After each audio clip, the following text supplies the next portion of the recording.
Hello everyone, আসসালামু আলাইকুম। সবাই কেমন আছো? সবাইকে রমজানের শুভেচ্ছা। সো আমি অনেকদিন পর চলে আসলাম। আজকে তোমাদেরকে দেখাবো কিভাবে রেডিমিক্স ফালুদা তৈরি করতে হয়। তো এটা সবাই পারে কম বেশি, বাট তবুও তোমাদেরকে একটু দেখানো ট্রাই করলাম আমি কিভাবে করি। সো আমি যেহেতু এখন গ্রামে আছি, তাই আমি তেমন একটা ভিডিও বানাতে পারছি না। সো দেখতে থাকো ভিডিওটা, ভালো লাগলে অবশ্যই লাইক কমেন্ট শেয়ার করে দিবা। সো আমি এখানে ফালুদার প্যাকেট থেকে 2টা জেলোর প্যাকেট নিয়ে নিয়েছি। সো সেগুলো দেখো আমি কিভাবে নাড়াচাড়া করছিলাম, আর এই পাশে ফালুদা মিক্স প্যাকেটটা আমি ঢেলে নিয়েছি।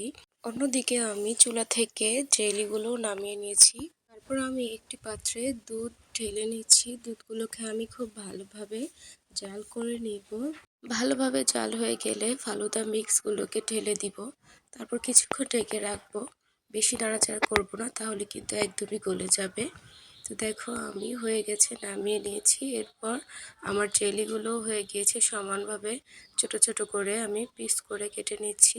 এরপর আমি এখানে প্রথমে আপেল দিয়ে দিচ্ছি, তারপর কলা দিয়েছি, আঙ্গুর ফল মানে কিছু ফ্রুটস অ্যাড করেছি আমি।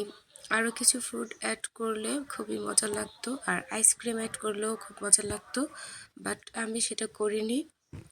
আমার গলার অবস্থা শুনে অবশ্যই বুঝতে পারছো, খুবই ঠান্ডা লেগেছে আমার, সেই জন্য আইসক্রিম আমি স্কিপ করেছি। সো দেখতে পাচ্ছ আমার ফালুদাগুলো কত সুন্দর হয়েছে দেখতে, খেতেও কিন্তু মজা হয়েছিল। দেখা হবে নেক্সট কোনো ভিডিওতে, ততক্ষণের জন্য আল্লাহ হাফেজ।